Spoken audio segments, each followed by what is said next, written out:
हनुमान चालीसा ऐसी हनुमान चालीसा है जिसका मात्र 3 दिन आपको पाठ करना है और इस संसार की जो दुर्लभ मनोकामनाएं होती हैं उसे भी आप पूर्ण कर सकते हैं। लेकिन एक चीज का ध्यान रखना होता है दोस्तों, जब कोई चीज आपको बहुत जल्दी मिल जाती है तो उसमें थोड़े से नियम रखने होते हैं। तो इसमें यह नियम है कि सबसे पहले तो देखें, इस पाठ को आप किसी का कुछ बिगाड़ने के लिए नहीं कर सकते, स्वयं के लिए कर सकते हैं। इस पाठ को जिसमें आपका हित हो, आपका भला हो, कभी भूलकर किसी और को नुकसान पहुंचाने के उद्देश्य से इस पाठ को कदापि नहीं करना होता है। और सारे नियम हैं जो कि मैं आगे आपको बताता चलूंगा। इसलिए दोस्तों रिक्वेस्ट है आपसे कि यदि आपको वीडियो अच्छी लगती है तो लाइक जरूर किया करें और लाइक करने के साथ साथ आप कमेंट करके बता सकते हैं। चैनल को सब्सक्राइब आप अवश्य किया करें।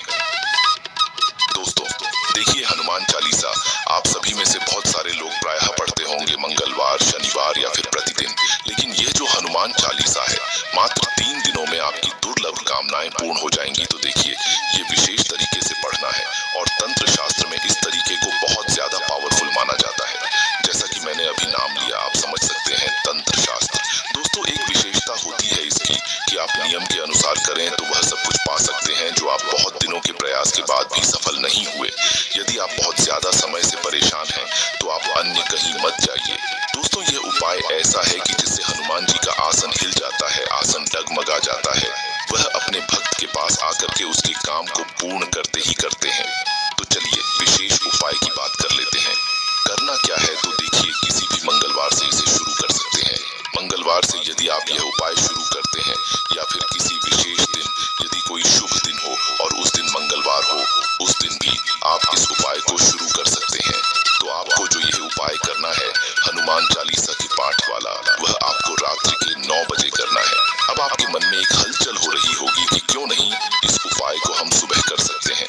तो देखिए, मोटे शब्दों में मैं आपको बता दूं कि जितने भी हनुमान जी के प्रयोग हो गए, उपाय हो गए या फिर पूजा होगी, यदि यही शाम के समय करते हैं तो ज्यादा फलीभूत होती है। और यदि शास्त्रों की माने तो ऐसी मान्यता है कि दिन भर हनुमान जी प्रभु श्री राम की सेवा में लीन होते हैं। वैसे सेवा में तो 24 घंटे हर क्षण हर पहर होते हैं, लेकिन ऐसी मान्यता है कि शाम को अपने भक्तों पर ध्यान देते हैं और वह देखते हैं कि कौन उन्हें पुकार रहा है।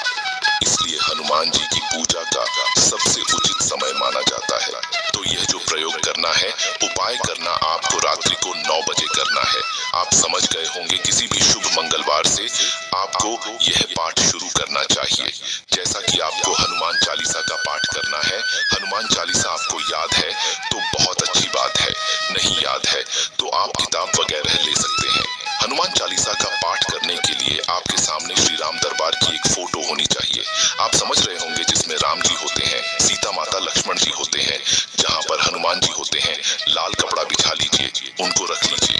अपने सामने चमेली के तेल का या फिर घी का एक दीपक प्रज्वलित कीजिए।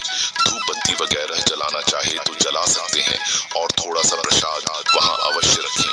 प्रसाद में तुलसी पत्ती जरूर डाल दीजिए। तो रखने के बाद दोस्तों अब आपको करना यह है कि आप अच्छी तरह से आसन पर बैठ जाइए। आसन लाल होना चाहिए।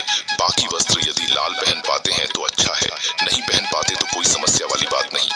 जो भी कपड़े पहनना चाहे पहन ले, लेकिन कपड़े साफ सुथरे होने चाहिए, क्योंकि प्रयोग बहुत ज्यादा महत्वपूर्ण है। इसलिए मैं बार बार आपको नियमों का ध्यान दिलाता हूँ। तो अब करना ये है कि आप साफ सुथरा अच्छी तरह से कपड़े पहन लें। उसके बाद हाथ में जल लेकर 3 बार आचमन करेंगे। उसके बाद आप ध्यान करेंगे और संकल्प करेंगे। संकल्प क्या होता है? संकल्प वह होता है जिसको आप जैसे दाहिने हाथ में जल लेकर के और अक्षत लेकर के आप हनुमान जी के सामने संकल्प करेंगे, गणेश जी का नाम लेकर के, हे विघ्नहर्ता, आज जो मैं प्रयोग करने जा रहा हूँ, इस प्रयोग को आप निर्विघ्न पूर्ण करें और मेरी मनोकामना पूर्ण करें। आपको संकल्प कर लेना है। आप अपना नाम, स्थान, गोत्र भी बोल सकते हैं और यह संकल्प जो आपने हाथ में लिया है वह गणेश जी के सामने अक्षत और जल है, वह छोड़ दीजिए। गणेश जी से प्रार्थना कीजिए आपका संकल्प निर्विघ्न पूर्ण हो। उसके बाद अब करना है दोस्तों कि आपको एक चाहिए भोजपत्र। भोजपत्र पूजा की दुकानों पर बड़ी आसानी से मिल जाता है। 10 रुपया 5 रुपया का मिलता है, बहुत महंगा भी नहीं, आपसे ले सकते हैं। लाल चंदन हो तो बहुत अच्छा है, नहीं है तो आप लाल पेन ले लीजिए और वह लिखिए जो आपके मन में है, जिससे आप चाहते हैं कि पूर्ण हो जाए, मतलब अपनी मनोकामना लिखिए। उस पर लिखने के बाद जो आपका यह कागज है वह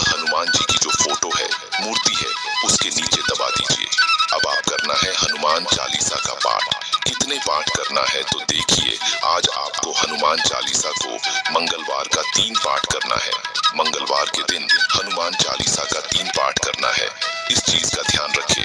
3 पाठ करने के बाद सबसे पहले हनुमान राम जी की आरती करेंगे, उसके बाद हनुमान जी की आरती करेंगे, उसके बाद प्रसाद आप खा सकते हैं। और यह उपाय यदि आप तीनों दिन व्रत रख करके करते हैं तो बहुत ज्यादा श्रेष्ठ परिणाम देता है। लेकिन किसी कारण से आप व्रत नहीं रख पाते हैं, कोई समस्या है, शारीरिक दिक्कत है, तो ऐसे में शुद्ध सात्विक भोजन ले ले। रात्रि को 9 बजे के बाद यदि आप ये उपाय करते हैं तो सोने पे सुहागा होता है। पहले दिन जो है हनुमान चालीसा का 3 पाठ कीजिए, राम जी की आरती कीजिए, हनुमान जी की आरती कीजिए। जो कागज आपने हनुमान जी की मूर्ति के नीचे रखा वही पड़े रहने दीजिए। अब अगले दिन जो है बुधवार का दिन होगा। बुधवार को आपको 7 पाठ हनुमान चालीसा का ठीक उसी विधि से करना होगा। पहले दिन मंगलवार को आपको 3 पाठ करना है, दूसरे दिन बुधवार को आपको 7 पाठ करना है। 7 पाठ उसी विधि से, और संकल्प नहीं लेना है, क्योंकि आप पहले दिन के संकल्पित हो चुके हैं तो आज संकल्प नहीं लेना है। न ही आपको अपनी मनोकामना लिखनी है, सब कुछ लिखा हुआ है। बस आपको बैठ करके दिया जलाकर भोग लगाकर पाठ कर लेना है, आरती कर लेना। पहले राम जी की आरती होगी, फिर उसके बाद हनुमान जी की आरती होगी। तो इस विधि से करके बुधवार को 7 पाठ ध्यान दीजिए। पहले दिन मंगलवार को 3 पाठ हनुमान चालीसा का करेंगे, दूसरे दिन 7 पाठ करेंगे, दूसरे दिन की पूजा पूर्ण हो चुकी। एक और बता दूं दोस्तों, हनुमान चालीसा देखिए उपाय तो बहुत कारगर है ही, लेकिन एक चीज बता दूं, हनुमान चालीसा स्वयं में ही सिद्ध है। अब बारी आती है तीसरे दिन यानी बृहस्पतिवार की। आपको 11 बार का पाठ पढ़ाना है, सब विधि वही रहेगी, बस आपको 11 बार का पाठ करना है। आप देखेंगे कि कुछ दिनों में आपकी मनोकामना पूरी हो जाएगी। जय हो बालाजी महाराज। दोस्तों, वीडियो अच्छी लगी हो तो लाइक और कमेंट बॉक्स